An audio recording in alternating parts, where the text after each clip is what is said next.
So I'm here to present my part in the presentation about the CAE test.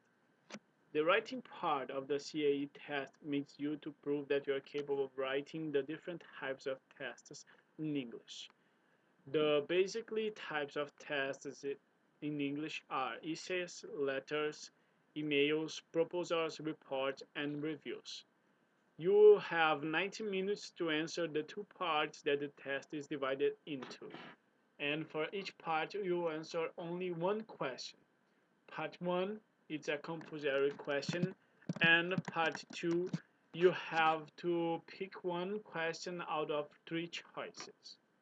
So, part 1 you have to read the test, and then based on the main points in it, you have to write a 220 and 260 essay. You will have to explain your essay which one of the main points in the test is more important and giving reasons for that. So, in order to get a better grade, you have to present in your essay a range of structures, vocabulary, and language functions.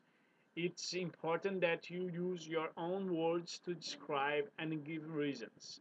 The observed skills that must be clear in your essay are evaluating, because you're picking up which one is more important, expressing opinions, because you have to be clear while talking about your points to emphasize that your choose is the right one, and justifying, because you have to have some background to say something about the test.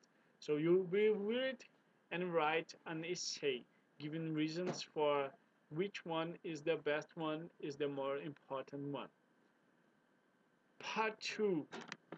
There is three tasks and you must choose one out of them to answer. You will write a test about from 220 to 260 words about one of the text types: letter, email, proposal, report, or review. To guide your writing, you will be given information about the context, topic, purpose, and target reader. The listening paper of the CAE test has four parts. For each part, you listen to one or more recorded tests and answer some questions about it. You hear each file twice. The test lasts about 40 minutes, so you have about 10 minutes for each part. And there is a total of 30 questions about the recordings. The recordings can be monologues or interacting speakers. In part 1, you listen to three files from conversations between interacting speakers.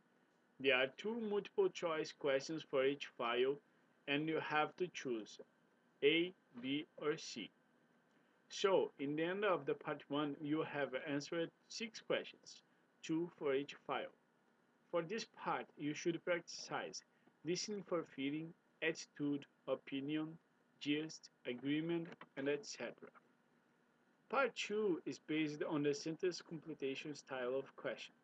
You listen to a monologue lasting about 3 minutes. Then you have to complete the sentence with the missing information, the information that you just heard on the recording. There are 8 questions in this part, and it's important to know how to listen for specific information and stated opinion. There are 60 multiple choice questions in part 3. You will listen to a 4 minutes conversation between two or more speakers, and then, after that, you have to answer the questions by choosing the correct answer out of the 4 options A, B, C, or D. The same skills from part 1 are needed here: listening for attitude, opinion, agreement, gist, and etc. Part 4 is based on 10 multiple matching questions. You will listen a series of 5 10-minute monologues of more or less 30 seconds each.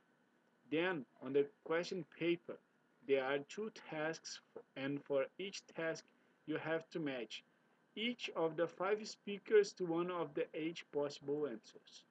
What's important here is listening for gist, attitude, main points, speaker purpose, and interpreting context.